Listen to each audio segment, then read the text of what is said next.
લીંબડીમાં મેઘરાજાની ધમાકેદાર batting, railway station સવકા road જળબંબાકાર, વોકડો બે કાંઠે વહ્યો. સુરેન્દ્રનગર જિલ્લામાં હવામાન વિભાગના રેલ એલર્ટ વચ્ચે લીંબડી પંથકમાં મેઘરાજાએ ધમાકેદાર બેટિંગ કરી છે. ભારે વરસાદના કારણે શહેરના અનેક વિસ્તારોમાં પાણી ભરાઈ ગયા છે. ખાસ કરીને રેલવે સ્ટેશન સામે સવકા જવાના માર્ગ અને શાળા નંબર 10 આસપાસનો વિસ્તાર જળબંબાકાર બન્યો છે. વધુ માહિતી માટે જોઈએ આ રિપોર્ટ. ગુજરાત હવામાન વિભાગ દ્વારા સુરેન્દ્રનગર જિલ્લામાં રેડ એલર્ટ જાહેર કરવામાં આવ્યો છે. તેની વચ્ચે મધરાતથી લીંબડી શહેર અને આસપાસના વિસ્તારોમાં ભારે વરસાદ વરસતા જનજીવન પ્રભાવિત બન્યું છે. લીંબડીના રેલવે સ્ટેશન સામે સવકા જવાના માર્ગ, શાળા નંબર 10 સહિત અનેક વિસ્તારોમાં વરસાદી પાણી ભરાઈ જતા રસ્તાઓ પાણીમાં ગરકાવ થઈ ગયા હતા.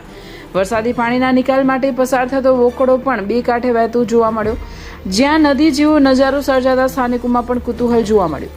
સ્થાનિક લોકોના જણાવ્યા મુજબ વોકડાની સમયસર સફાઈ ન થવાના કારણે ભારે વરસાદ પડે ત્યારે દર વખતે પાણી ભરાવાની સમસ્યા ઊભી થાય છે. જો પ્રી મોન્સૂન કામગીરી યોગ્ય રીતે કરવામાં આવે તો આવી પરિસ્થિતિ ટાળી શકાય તેમ હોવાનું સ્થાનિકોનું કહેવું છે.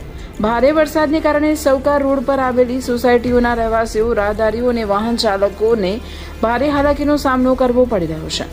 હાલ હવામાન વિભાગે આગામી કલાકોમાં પણ ભારે વરસાદની શક્યતા વ્યક્ત કરી છે. તેથી નાગરિકોને સાવચેતી રાખવા અને બિનજરૂરી મુસાફરી ટાળવા અપીલ કરવામાં આવી છે. બ્યુરો રિપોર્ટર દિનેશ ગામવા સાથે વલ્લભભાઈ રાઠોડ, લીંબડી.